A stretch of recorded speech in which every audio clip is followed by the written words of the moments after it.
projeto Padrões de Ocupação do Solo e os Microclimas Urbanos, Correlações e Propostas de Indicadores Ambientais para a cidade de Juiz de Fora, analisa a temperatura de superfície e o uso da terra nas regiões urbanas de São Geraldo, Santa Luzia e Ipiranga, onde estes apresentam um clima urbano devido às alterações realizadas, como a retirada da cobertura vegetal, a impermeabilização dos solos, adensamento populacional, grande fluxo de carros e o tipo de materiais construtivos auxiliam na modificação do balanço de energia e dos fluxos de ar.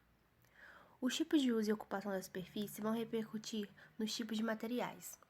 Dependendo do tipo de material construtivo, ocorre o aumento da temperatura de superfície e da temperatura do ar, devido à menor taxa de albedo e emissividade, sendo maior o potencial de aquecimento desses materiais.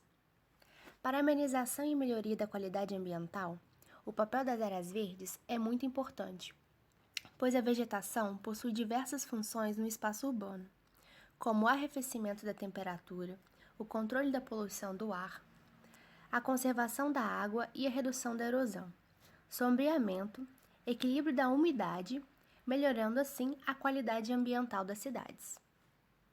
Vou falar um pouco da metodologia utilizada no trabalho. Então, essa metodologia ela consiste no levantamento de dados dos lotes, das residências no município de Juiz de Fora, e aí a gente visava levantar principalmente o número de pavimentos de cada residência e o tipo de cobertura. Por quê? Porque essas duas variáveis elas vão estar associadas ao potencial de aquecimento que aquela residência tem. Então, em função dos tipos de cobertura, seja o próprio telhado, a laje, esses tipos de cobertura eles vão influenciar para um maior armazenamento térmico dessas residências. Além disso, considera-se também elementos como a vegetação e a água como potenciais atenuadores na temperatura, tanto do ar como temperatura de superfície. Então, eles foram avaliados na perspectiva de subtraírem aí os impactos da temperatura.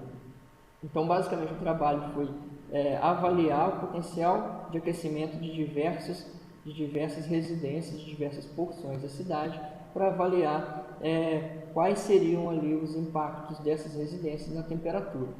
A partir disso, gerou-se os mapas temáticos, relacionados a cada variável analisada. Então, foram levados em conta o contexto da vegetação, a altura das edificações, albedo e emissividade e a massa construída das edificações, justamente tentando analisar quais eram os potenciais que aqueles tipos de cobertura causavam para o comportamento das temperaturas.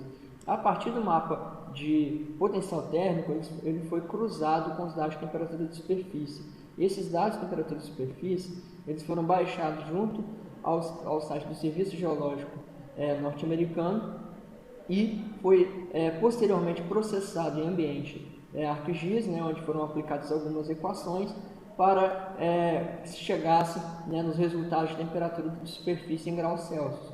E a partir disso foram comparados os dados de temperatura de superfície com os respectivos potenciais de aquecimento que aqueles corpos têm. Então essa foi a metodologia do trabalho.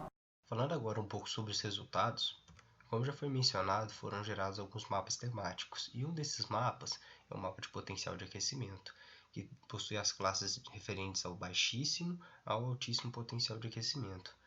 Nós podemos notar nas regiões urbanas que nas porções onde há um adensamento de edificações são exatamente as áreas referentes a uma maior concentração de elevado potencial de aquecimento.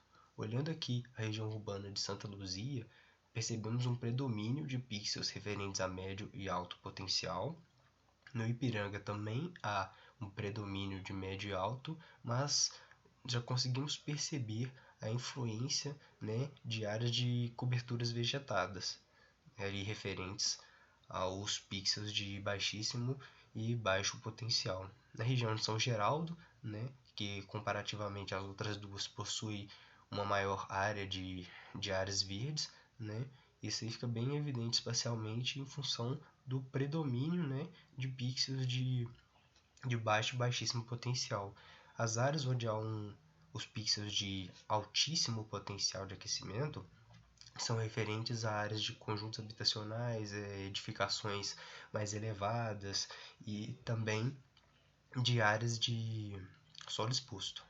Agora, no segundo mapa de temperatura de superfície, nós conseguimos perceber que as áreas que apresentam os maiores valores de temperatura são Ipiranga e Santa Luzia, muito em função do adensamento que foi comentado agora há pouco. E São Geraldo, né, nós conseguimos perceber esse predomínio de baixas temperaturas de superfície, muito em função dessas áreas de coberturas vegetadas que eu acabei de falar.